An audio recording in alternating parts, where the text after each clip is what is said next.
नमस्कार, न्यूज 24 के खास कार्यक्रम आमने सामने में आपका स्वागत है। मेरे साथ आज हैं आम आदमी पार्टी के नेता अरविंद केजरीवाल जी। आपका बहुत बहुत स्वागत है। अरविंद जी, आपके जितने डिसीजंस थे मुख्यमंत्री होते हुए, जो आपने 660 लीटर मुफ्त का पानी या बिजली की बात की थी, उन सारे डिसीजंस पे केंद्र सरकार ने कल के एंटरिम बजट में पानी फेर दिया है। कह दिया कि 31 मार्च के बाद 1 अप्रैल से दिल्ली वासियों को फिर से पुराने रेट पर पानी और बिजली मिलेगी। तो ये दिल्ली वासियों के लिए एक संकेत है कि दोबारा भारी बहुमत से आम आदमी पार्टी की सरकार बनाए, अगर उनको अच्छी बिजली और अच्छा पानी चाहिए तो। नजीब जंग से, जिनसे आपके बड़े अच्छे रिश्ते हैं, उन्होंने आपकी बात को रखा था कि ये पिछले सरकार का डिसीजन था, उसके बावजूद भी एंटरिम बजट में नहीं एक्सेप्ट किया गया। कांग्रेस से और बीजेपी से और क्या उम्मीद कर सकते हैं? वो तो सारे काम जन विरोधी करते हैं। बताइए, टोटल कितना खर्चा था? 250-300 करोड़ रुपए का खर्चा था बिजली पानी की सब्सिडी का, वो भी नहीं दिया। और इनको कहो भाई यहाँ पे इन अमीरों के लिए ये करना है तो कुछ भी कर देंगे। और एक एक हेलीकॉप्टर में घूमते हैं, ये अभी चुनाव प्रचार में घूम रहे हैं ना राहुल जी, मोदी जी, बड़े बड़े हेलीकॉप्टरों में, एक एक हेलीकॉप्टर में 250-300 करोड़ खर्च देते हैं। जनता के लिए 250-300 करोड़ नहीं देंगे, बताओ। तो ये तो इनसे और उम्मीद करी क्या सकते। अच्छा, लेकिन हाई कोर्ट ने आपके ऊपर करंट क्यों लगा दिया? हाई कोर्ट ने रोक लगा दी आपके उस डिसीजन को। मैंने सुना स्टे किया है, लेकिन अभी चूंकि हमारी सरकार नहीं है तो सरकार की तरफ से कैसे उसको रखा गया, कौन वकील गया था, कुछ कह नहीं सकते। सरकार आएगी, अब हम आम आदमी पार्टी की सरकार बननी है, भारी बहुमत से बननी है। सारी दिल्ली के अंदर लोग बहुत खुश हैं हमारे 1.5 महीने के काम से। किसी से पूछ लीजिए, कहते हैं जी इस 1.5 महीने के अंदर जितना काम इस सरकार ने करके दिखाया 15-15 साल में किसी ने नहीं करके दिखाया। तो अब सरकार बनेगी तो ठीक कर देंगे। When you look back, आप do you regret? क्या आपको इस बात का रिग्रेट है कि आपने कांग्रेस के सपोर्ट से सरकार बनाई थी दिल्ली में? जनता ने कहा था, हमने तो जनता के कहने से बनाई थी। जनता से पूछा था, जनता ने कहा भी जितने दिन काम करने दें कर लो, जिस दिन गिराएंगे आ जाना बाहर। तो उन्होंने 48 दिन काम करने दिया, हमने 48 दिन खूब मेहनत से काम किया, रात दिन मेहनत किया। नहीं, लेकिन आपको ये लगा कि मैंने 48 दिन में इतने सारे काम किए और जनता खुश थी, लेकिन उसके बावजूद सरकार नहीं रही। तो इन्होंने गिरा दी ना, दोनों बीजेपी कांग्रेस वाले मिल गए दोनों। अभी तक पर्दे के पीछे मिलते थे ये लोग, रोज रात को इनकी सीक्रेट मीटिंग होती थी। अब ये खुल के सामने आ गए और खुल के इन लोगों ने, दोनों ने मिलकर हमारी सरकार के, दोनों ने कहा लोकपाल बिल पास नहीं होगा, बाकी कुछ भी हो जाए। इनको ये लगा कि ये अभी तो इसके पास छोटी सी एंटी करप्शन ब्रांच है, ये लोकपाल भी अगर इनके पास आ गया दिल्ली सरकार में तो ये किसी को नहीं बख्शेगा, सारे भ्रष्टाचारियों को ये जेल भेज देगा। उसमें बीजेपी वाले भी आ गए, कांग्रेस वाले भी आ गए। लोग ये कह रहे थे कि ये जन लोकपाल के लिए तो आपने इस्तीफा दिया नहीं, आपने लोकसभा इलेक्शन के लिए इस्तीफा दिया। ये सब आपकी जो है ना, पीछे की जो पर्दे के पीछे की राजनीति है, वो सब सामने आ रही थी। किसी ने कहा कि ये तो जो इनका इस्तीफा है, ये हिट एंड रन, पॉलिटिक्स का हिट एंड रन खेल है। 2 क्वेश्चन, एक तो ये कि लोकसभा के लिए इस्तीफा दिया, मतलब कि मैं लोकसभा का प्रचार करना चाहता था इसलिए इस्तीफा दिया, ऐसा ना? हाँ, ऐसा कुछ। आपकी मंशा तो प्रधानमंत्री बनने की है। तो मेरे को ये बताइए कि कौन सा मुख्यमंत्री लोकसभा के चुनाव के प्रचार के लिए इस्तीफा देता है? मोदी जी ने इस्तीफा दिया क्या? पिछले 8 महीने से प्रचार कर रहे हैं, गुजरात को छोड़ के। अब नीतीश कुमार भी प्रचार करेंगे, उन्होंने इस्तीफा दिया। अब जयललिता भी प्रचार करेगी। लोकसभा के चुनाव के प्रचार करने के लिए इस्तीफा दिया, ये तो पहली बार सुनने में आ रहा है। इन बीजेपी कांग्रेस वालों को जब कुछ नहीं मिलता ना बहाना, इनको कीचड़ फेंकना है, जो मर्जी कह के कीजिए। कि अरविंद को तो लोकसभा का प्रचार करना था, इस्तीफा असूलों पे दिया। लोकपाल बिल हमारे लिए नॉन नेगोशिएबल है, भ्रष्टाचार हमारे लिए नॉन नेगोशिएबल है। मैंने बार बार बोला था कि लोकपाल बिल पास नहीं होने देंगे, उसके लिए 100 मुख्यमंत्री की कुर्सियां कुर्बान है। लोकपाल बिल पास करा के रहेंगे। हम वहां पे कुर्सी पे बैठने के लिए, कुर्सी पे चिपकने के लिए नहीं गए थे, सत्ता भोगने के लिए नहीं गए थे, हम देश से भ्रष्टाचार दूर करने के लिए गए थे। लेकिन एक बात बताइए कि आपके और एलजी के बीच में तो बड़े अच्छे रिश्ते थे, पराठा पॉलिटिक्स हो रही थी जब आप लेटे हुए थे यहाँ पे, तो पराठे भेज रहे थे, पराठे के साथ अचार वचार रोल करके और जैम रोल करके आ रहे थे। तो क्या हुआ कि ये पराठा पॉलिटिक्स बीच में कहाँ गच्चा खा गई? नहीं, एलजी के पास क्या वो है, एलजी के पास तो कोई वो पावर नहीं है। एलजी तो एक तरह से केंद्र सरकार के नुमाइंदे की तरह काम करते हैं। केंद्र सरकार कहती है केजरीवाल को निकालो तो वो निकाल देते हैं, केंद्र सरकार कांग्रेस कहती है केजरीवाल को रखो तो रख देते हैं बेचारे। वो तो केंद्र सरकार के हाथ की कठपुतली रहती नहीं, तो है। फिर क्या हो गया कि आम आदमी पार्टी के प्रवक्ताओं ने एलजी के ऊपर धावा बोल दिया? वो ऐसी भाषा नहीं यूज करनी चाहिए। मुझे लगता है भाषा में संयम रखना चाहिए हमको। आपको लगता है कि आपकी पार्टी इतनी बड़ी होती चली जा रही है और उसको संभालना मुश्किल? पार्टी थोड़ी है ये तो मूवमेंट है, आंदोलन है, क्रांति है, राजनीतिक क्रांति है। पूरा देश इसमें साथ जोड़ने वाला है। तो इसको आप नॉर्मल पार्टियों की तरह मत समझिए। इसमें ये ऐसी बाढ़ है जो पूरे देश को स्वीप करके ले जाएगी। तो क्या ये भी समझा जाए कि नॉर्मल तरीके की या जो शिष्टाचार की बातें वो भी नहीं होंगी? वो होनी चाहिए। मैंने ये तो नहीं कहा, शिष्टाचार की बातें होनी चाहिए। आपने कहा कि ये इतनी जल्दी बढ़ती जा रही है कि समेटने की क्या जरूरत है? हमारी पार्टी किस चीज के लिए स्टैंड करती है? सच्ची और ईमानदार राजनीति के लिए। यही तो चीज है जो लोगों के दिलों को छू रही है, जो कि लोगों के दिलों में झंझनाहट पैदा कर रही है। तभी तो ये इतनी तेजी से बढ़ रही है। वो उन दोनों के पास नहीं है, ना बीजेपी के पास सच्चाई है, ना कांग्रेस के पास है। बीजेपी और कांग्रेस कभी आपको अराजक बोलते हैं। अराजक कैसे हैं? क्या कर दिया हमने जो अराजक हो गए? किस चीज के लिए अराजक कहते हैं हमें? अराजक कहते हैं क्योंकि आप शायद व्यवस्था में विश्वास नहीं करते। व्यवस्था परिवर्तन के लिए आए हैं, व्यवस्था तो बदलेंगे जी। इस व्यवस्था से कैसे बताओ? हम ये कह रहे थे दिल्ली के अंदर कोई बलात्कार हो तो वहां पे किसी ना किसी पुलिस वाले की जिम्मेदारी तय करनी चाहिए। कोई ना कोई तो जिम्मेदार है। वो मना कर रहे थे। क्यों मना कर रहे थे? क्योंकि पैसा मांगते हैं नीचे से। नीचे के पुलिस वाले तो बहुत अच्छे हैं, कई सारे हमारे पास आते हैं, हमारे आंदोलन में जुड़े हुए हैं। कहते जी पैसा मांगते हैं ऊपर वाले, ऊपर तक जाता है पैसा। अब ऊपर तक का मेरे को नहीं पता कहाँ तक ऊपर तक जाता है, वो तो जांच करने पे पता चलेगा। तो हमने कहा जी किसी ना किसी पुलिस वाले की जिम्मेदारी तय करो। अब एसएचओ को आप कहोगे भाई तेरे एरिया में क्राइम नहीं होना चाहिए, नहीं तो जिम्मेदारी तय करेंगे। वो कहेगा जी या तो हफ्ता ले लो या जिम्मेदारी ले लो, दोनों एक साथ नहीं चलेंगे। इसलिए ये लोग नहीं मान रहे। अब हम जब ये कहते हैं जिम्मेदारी तय करो तो कहते हैं अराजक है ये तो व्यवस्था भंग करने में लगा हुआ है। इनकी व्यवस्था है खाओ और खाने दो। अगर मैं आपको बता रहा हूँ सीरियसली, 1 लाख करोड़ रुपए खा जाता किसी ठेके में, थोड़े से बीजेपी वालों को फेंक देता, थोड़े से कांग्रेस वालों को फेंक देता, थोड़े बहुत मीडिया में अच्छे लोग भी हैं, बुरे लोग भी हैं, थोड़े मीडिया में दे देता। सारे कहते बड़ा बढ़िया मुख्यमंत्री है, इसके जैसा गवर्नेंस, इसके जैसे मुख्यमंत्री की गवर्नेंस नहीं आती। हमने क्या किया? हमने भ्रष्टाचार खत्म करने की कोशिश की। आज मैं नहीं कह रहा, एक बहुत बड़े अखबार, अंग्रेजी के अखबार वालों ने सर्वे करवाया था, टाइम्स ऑफ इंडिया ने सर्वे कराया था, फुल पेज आया था उनका कि जब से केजरीवाल आया भ्रष्टाचार बहुत कम हो गया है। 1.5 महीने में इतना सारा काम। तो आपको रुकना चाहिए था ना। और फिर अब पूरी बहुमत से आएंगे ना, आपको थोड़ा और दिखाना चाहिए था कि जनता। 2 महीने की तो बात है, पूरे बहुमत से आएंगे। अब आपको इस बात का क्या विश्वास है कि आप जनता अगर बीजेपी केंद्र में आ गई और उसके बाद दिल्ली का इलेक्शन हुआ तो बीजेपी वाले तो ये सोच के बैठे हुए हैं कि दिल्ली में उनकी सरकार आ रही है। खरीद लेंगे, वो खरीद लेंगे। नहीं, खरीद नहीं लेंगे, वो तो ये कह रहे हैं, मान के बैठे हुए हैं कि उनके मोदी के गवर्नेंस के नाम पे दिल्ली में भी सरकार उनकी आएगी।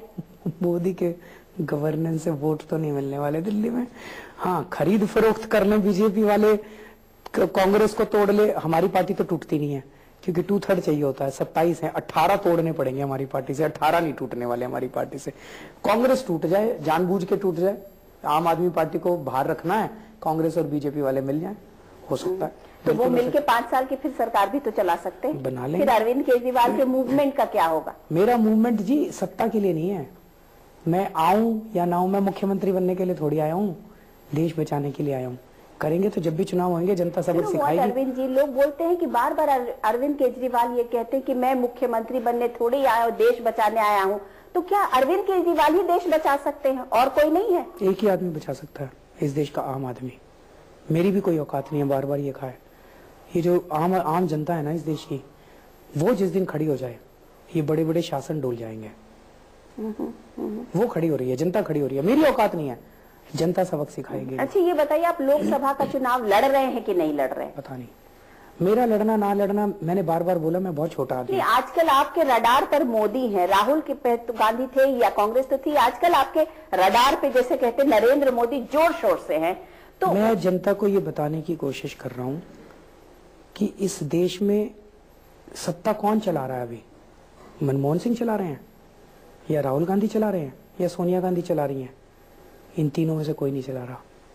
मुकेश अंबानी इस देश की सत्ता चला रहा है। और कल को जब सत्ता बदल जाए मान लीजिए, और मान लीजिए मोदी जी प्रधानमंत्री बन जाए, तो इस देश की सत्ता कौन चलाएगा? मोदी जी चलाएंगे या सुषमा स्वराज या आडवाणी जी? कौन चलाएगा? कोई नहीं चलाएगा। अंबानी चलाएंगे। आप सबके मुकेश अंबानी चलाएंगे। मुकेश अंबानी जी की एक जेब में राहुल गांधी हैं और दूसरी जेब में मोदी हैं।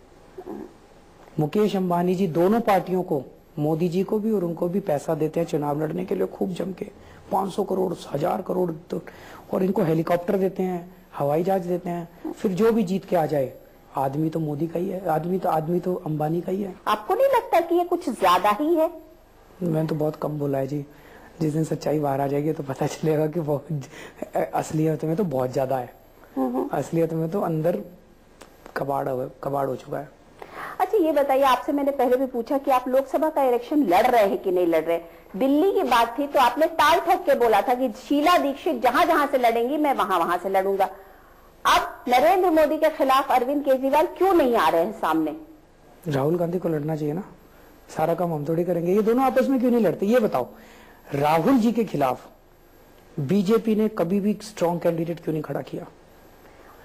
सोनिया गांधी के खिलाफ बीजेपी ने कभी भी स्ट्रॉन्ग कैंडिडेट खड़ा क्यों नहीं किया? नरेंद्र मोदी के खिलाफ, आडवाणी जी के खिलाफ, सुषमा स्वराज जी के खिलाफ कभी भी कांग्रेस वालों ने स्ट्रॉन्ग कैंडिडेट? कुछ ना कुछ सेटिंग तो है दोनों के बीच में, कहीं ना कहीं है, पीठ पीछे है कि तुम हमारे नेताओं को जिता दो, हम तुम्हारे नेताओं को। मैं आज आपके टीवी चैनल में इतना तो आश्वासन दे सकता हूँ, इन सारे बीजेपी और कांग्रेस वालों के बड़े नेताओं के खिलाफ हम अपने दिग्गज नेता खड़े करेंगे। तो हमारी मैच फिक्सिंग नहीं है इन लोगों के साथ। राहुल गांधी के खिलाफ कुमार विश्वास को खड़ा कर दिया, मैंने मान लिया। लेकिन तो मैं यही पूछ रही हूँ कि आज की डेट में नरेंद्र मोदी या बीजेपी तो ये डिक्लेयर कर चुकी है कि उनकी सरकार बन रही है और नरेंद्र मोदी देश के प्रधानमंत्री बन रहे हैं, तो अरविंद केजरीवाल को उनके सामने खड़ा होना चाहिए ना। कोई चुनौती नहीं देगा तो कौन देगा? वो चुनाव लड़ रहे हैं।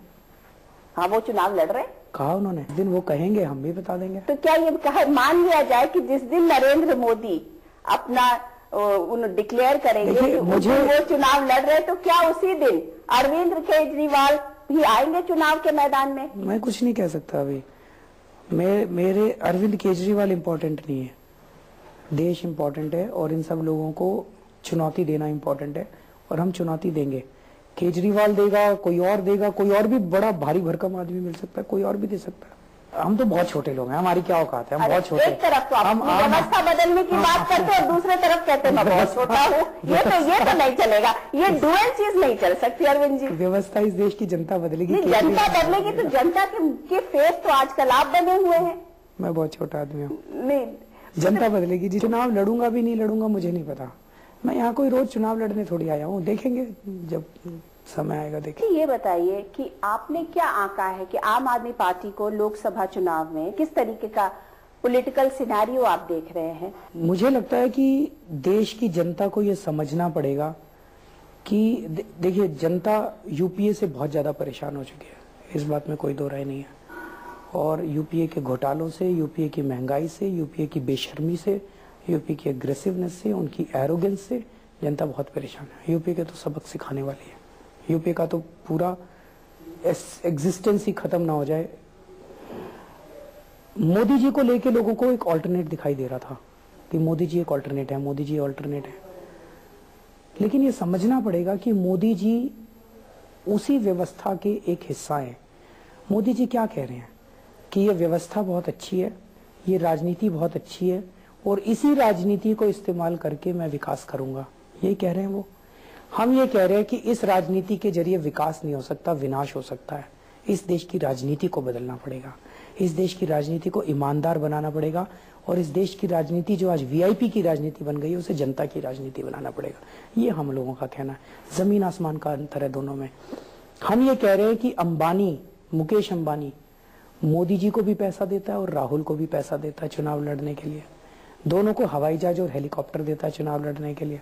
जो मर्जी आ जाए, अल्टीमेटली कंट्रोल मुकेश अंबानी के हाथ में रहता है। तो व्यवस्था नहीं बदलेगी, चेहरा बदल जाएंगे, अल्टीमेटली कंट्रोल तो उन्हीं कुछ लोगों के हाथ में रहेगा। फिर भी आपने कुछ आकलन तो किया होगा ना कि आम आदमी पार्टी कितनी सीट्स लेके आएगी, क्या करेगी? हमारा मकसद इस टाइम जनता के बीच में ये सारी बातें रखने का है कि देखो भैया ये होने वाला है। अब जैसे ये गैस प्राइस वाला हुआ, मुकेश अंबानी जी को गैस के कुएं दिए गए उनको कहा गया भाई गैस निकालो और सरकार को दो, सरकार उस गैस को इस्तेमाल करेगी। उस गैस को निकालने का की जो खर्च है वो $1 से भी कम आता है। मुकेश अंबानी जी के साथ एग्रीमेंट हुआ था कि 17 साल तक $2.5 के हिसाब से गैस दोगे। $1 की चीज पे $2.5 दे रहे थे, कोई कम तो नहीं दे रहे थे। उन्होंने मंत्रियों के साथ साठगांठ करके पहले उसको $4 करा दिया, फिर भी उनका लालच खत्म नहीं हुआ तो बोले $8 करो। और ये सरकार इतनी बेशर्म है कि उन्होंने ऑर्डर पास कर दिए कि अभी आने वाले 1 अप्रैल से गैस के दाम $8 हो जाएंगे, $1 की चीज के $8। तो क्या ये अगर ये $8 जब हो जाएंगे, इस देश के अंदर सीएनजी के दाम बढ़ जाएंगे, सीएनजी के दाम बढ़ गए तो ट्रांसपोर्ट के दाम बढ़ जाएंगे, इस देश के अंदर बिजली के दाम बढ़ जाएंगे, क्योंकि इसी गैस से बिजली बनती है, इसी गैस से खाद बनती है, सारे खाने पीने की चीजों के दाम बढ़ जाए। एक तो जनता को ये समझने की जरूरत है। अब ये तो हमें पता चल गया, नहीं तो किसको पता चलता है बिजली के दाम बढ़ जाते हैं 1 अप्रैल से। नहीं तो आप जो हम लोकसभा के चुनाव में जा रहे हैं, सुनिए नहीं, मैं ये पूछना चाह रही हूँ कि आप मुकेश अंबानी के खिलाफ जा रहे हैं कि नरेंद्र मोदी के खिलाफ जा रहे हैं? इस देश के आम आदमी की लड़ाई मुकेश अंबानी से है, नरेंद्र मोदी से नहीं है। मैं बताता हूँ। और मुकेश अंबानी की इस जेब में मोदी है और उस जेब में राहुल गांधी है, तो इस देश के आम आदमी की लड़ाई उन दोनों से है। नहीं, लेकिन लोग ये भी तो कह सकते हैं कि आम आदमी पार्टी सडनली अपनी जो बात है वो उसने मुकेश अंबानी के ऊपर डाल दिया और नरेंद्र मोदी या यूपीए से अपना रडार में हटा रहे, क्या बात है? इस देश की असली सच्चाई देश की जनता के सामने रखी है। आज तक किसी की हिम्मत नहीं थी मुकेश अंबानी के खिलाफ एफआईआर दर्ज करने की। हम लोगों ने एफआईआर दर्ज की मुकेश अंबानी के खिलाफ, और जैसे ही मुकेश अंबानी के खिलाफ एफआईआर दर्ज की, तुरंत मोइली साहब कहते हैं मुकेश अंबानी जी के खिलाफ एफआईआर दर्ज करना अनकॉन्स्टिट्यूशनल है। बताइए कॉन्स्टिट्यूशन कहाँ से आ गया? अरुण जेटली जी कहते हैं, मैं ये कह रहा हूँ दोनों पार्टियों को बड़ी तकलीफ हुई कि मुकेश अंबानी जी के खिलाफ एफआईआर। मैं तो ये पूछ रही हूँ कि आप नरेंद्र मोदी की बात कर रहे हैं, आपकी सडनली आपके रडार से या इलेक्शन से बीजेपी हट के मुकेश अंबानी कैसे आ गए? यही तो जनता को समझाने की कोशिश कर रहे हैं कि समझ जाओ, ये राहुल गांधी के जाने के बाद अगर मोदी आ गए तो कंट्रोल मुकेश अंबानी के हाथ में ही रहेगा। लेकिन फिर भी आप इसको समझाने की कोशिश तो कर रहे हैं, लेकिन आप इस बात को तो मानते होंगे कि आपकी आम आदमी पार्टी अभी पूरे देश भर में फैली नहीं है, अभी पूरे देश में उसका व्यापक प्रचार नहीं हुआ। हमारी पार्टी इम्पोर्टेंट तो आप कैसे अपनी बात को रख पाएंगे? जनता चुनाव लड़ेगी, जनता चुनाव लड़ाएगी, जनता कैंडिडेट खड़े करे। हमारे पास तो कैंडिडेट ही नहीं है, छोटे आदमी है हम। जनता कैंडिडेट खड़े करेगी, हम तो केवल व्हीकल हैं। जनता कैंडिडेट खड़े करेगी, जनता चुनाव लड़ेगी, जनता पैसा देगी, जनता चुनाव लड़ाए। दिल्ली में क्या हुआ था? हमने थोड़ी चुनाव लड़ा था, जनता ने चुनाव लड़ा था। कोई हमारा कैंडिडेट 3 लाख रुपए में जीत गया, कोई 4 लाख रुपए में जीत गया। जीत के दिखाओ जरा 4 लाख रुपए में चुनाव। जीता जाता है 4 लाख रुपए में चुनाव? कैसे जीते? जनता ने जिताया। जनता ने घर घर जाके कैंपेनिंग की थी। जिस दिन जनता को समझ में आ गया कि बॉस असली चेहरा मोदी और राहुल नहीं है, असली चेहरा मुकेश अंबानी है, उस दिन खेल खत्म हो जाएगा। अच्छा, ये बताइए कि उत्तर प्रदेश के मुख्यमंत्री हैं अखिलेश यादव, उन्होंने बोला कि मुख्यमंत्री के ऊपर ना बहुत प्रेशर होता है। देखिए, अरविंद केजरीवाल को इतना प्रेशर था कि 49 दिन में भाग खड़े हुए। तो क्या सच में आपके ऊपर एज ए मुख्यमंत्री बहुत प्रेशर था? उनके ऊपर क्या क्या प्रेशर है बताइए जरा। कौन से प्रेशर है? उन्होंने तो आपके लिए ये कहा। अब अगर आप सच्चाई की जिंदगी जीते हो तो कोई प्रेशर नहीं होता, रात को सुकून की नींद सोते हो। अगर आप चोरी करते हो चारों तरफ से तो बहुत प्रेशर होता है। तरह के मैं यही समझना चाह रही हूँ, जब आप 49 दिन के लिए मुख्यमंत्री थे तो क्या आपके ऊपर बहुत प्रेशर था? मेरे ऊपर तो कोई प्रेशर नहीं था। आजादी के बाद से आज तक सारी सरकारें उठा के देख लो, 1.5 महीने में किसी ने इतना काम करके दिखाया हो मैं राजनीति छोड़ दूंगा। किसी ने इतना काम करके दिखाया हो। ये कहते हैं गवर्नेंस नहीं आती, गवर्नेंस नहीं आती। इतना काम किसी ने करके दिखाया हो जितना हमारी सरकार ने, और इतना इंपैक्ट किसी सरकार का। कल मैं वहां कुरुक्षेत्र गया था, वहां कुछ लड़के मिले, बोले भाई साहब हमारे रिश्तेदार कह रहे हैं दिल्ली के अंदर कि जितना भ्रष्टाचार में कमी 1.5 महीने में आई है, कहते हैं इन्होंने फिर शुरू कर दिया इन पुलिस वालों ने। अन्ना जो भ्रष्टाचार के खिलाफ एक चेहरा और एक वो बना, वो सब अरविंद केजरीवाल लेके चले, उनको ढोए, उनको मुहिम में आगे रखा। लेकिन जब सर्टिफिकेट देने की बात आई तो उन्होंने ममता बनर्जी को सर्टिफिकेट दे दिया कि प्रधानमंत्री के लिए तो ये मटीरियल है। क्या हो गया अरविंद केजरीवाल? ऐसा मत कहिए, अन्ना जी को ढोया। अन्ना जी हमारे बहुत पूज्य हैं, मैं बहुत इज्जत करता हूँ उनकी। लेकिन फिर भी उन्होंने ममता बनर्जी को सर्टिफिकेट दिया है कि अब ममता बनर्जी जो हैं वो देश की प्रधानमंत्री बनने लायक हैं और अन्ना का सपोर्ट उनको है। हो सकता है हमारे में कुछ कमी रह गई होगी। क्या कमी रह गई? अन्ना जी बताएंगे। नहीं, अन्ना जी तो कब बताएंगे, लेकिन मैं तो ये पूछ रही हूँ क्योंकि आपके जो सपोर्टर्स हैं उन्होंने हमेशा कहा कि अन्ना को अन्ना बनाया अरविंद केजरीवाल ने। ना, अन्ना जी बहुत पूज्य है। अन्ना जी हैं और अरविंद केजरीवाल बहुत छोटी चीज है, बहुत छोटे होंगे, उनके सामने तो कुछ भी नहीं होगा। लेकिन ममता बनर्जी को जिस तरीके से सेंटर की पॉलिटिक्स में ले आया है, वो उनको प्रमोट कर रहे हैं, उस पे आप क्या देखते हैं? आप एक राजनीतिक अच्छी बात है, अन्ना जी जो कर रहे हैं ठीक ही कर रहे होंगे। ये तो थोड़ा कुछ बहुत पॉलिटिकल, मैं ब्रेकिंग न्यूज नहीं देने वाला। नहीं, ये बहुत पॉलिटिकल सवाल है। इस तरीके से आपने पतली गली हो गए, ये सही नहीं है। नहीं। हाँ? आप मुझसे अन्ना जी के खिलाफ कहलवाना चाहती है, मैं बिल्कुल नहीं बोलूंगा अन्ना जी के खिलाफ। अच्छा ये बताइए कि चलिए अन्ना जी के खिलाफ मैं नहीं कहवाना चाह रही, मैं पूछ रही हूँ कि उन्होंने जो ममता बनर्जी को जो सपोर्ट किया उनको जो किस तरीके से देखते हैं? उनको जो ठीक लगा उन्होंने किया, उनकी हम इज्जत करते हैं, हमेशा इज्जत। नहीं, इज्जत एक तरफ है, लेकिन पॉलिटिकली जब आप साथ में नहीं है, इज्जत एक तरफ जो उनको ठीक लग रहा है, जहाँ पे उनको उम्मीद नजर आई है वो कर रहे हैं।